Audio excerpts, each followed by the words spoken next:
Hey everybody, it's Janice with Creating Through Chaos. I'm going to start this project off with this little piece that I found at Hobby Lobby. It had like a rooster on the front of it and a couple of little plaques. I took those off and I'm going to sand off the glue that was from them. And it came just like this, the square with the little knob on the top, but it had like, like I said, farmhouse stuff on it. So once I had it all sanded, I'm going to paint it with the color Almandine. And I'm just going to do that all the way around the whole thing, on the top and the sides and on the back.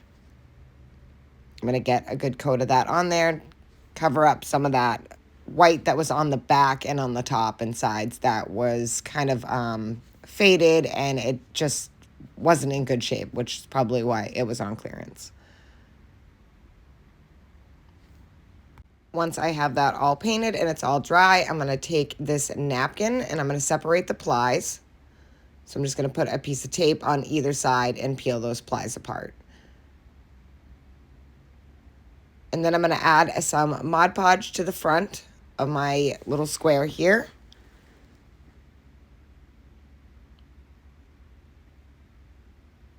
And then I'm going to lay that napkin down right on top of that. Making sure I get a nice thin layer.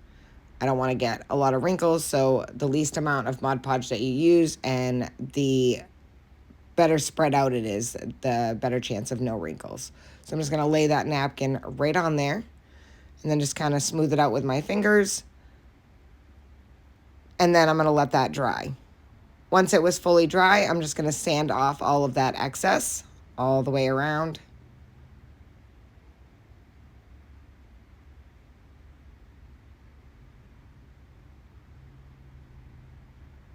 And then just peel it all off.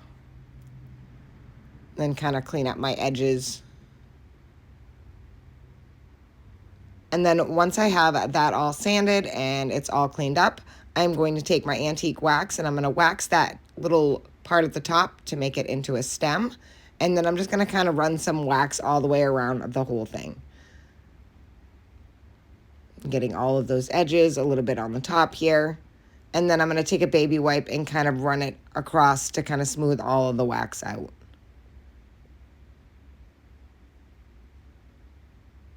Making sure I get all of that top. And that is it, all finished being waxed. Then I'm going to take some glue. I'm going to wrap it around that stem. And I am going to put some Spanish moss down. And then I'm going to add a little leaf that I had. I'm just going to glue that right to the front.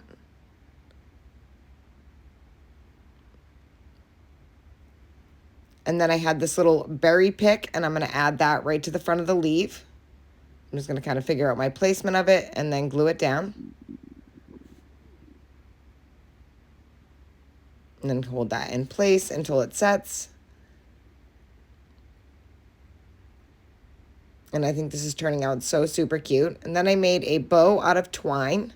And I'm just going to tuck that right in there with the leaf and the berries. So just kind of figuring out how I want it. And then I'm going to glue it into place.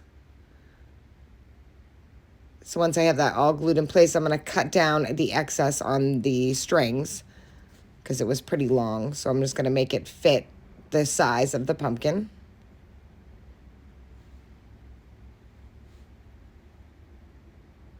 Give those a quick trim. Adjust everything. I cut off some of the Spanish moss that was like underneath the bow. It kind of looked funny. And I think this is turning out so cute. Finally, I'm going to add this button right to the center of my twine bow, and that is it. I think this project turned out so super cute, and it wasn't bad for like a $2 or $1 clearance sign at Hobby Lobby. Thank you guys for watching. I hope you enjoyed this video, but inspires you to make one. And as always, don't forget to spread the chaos.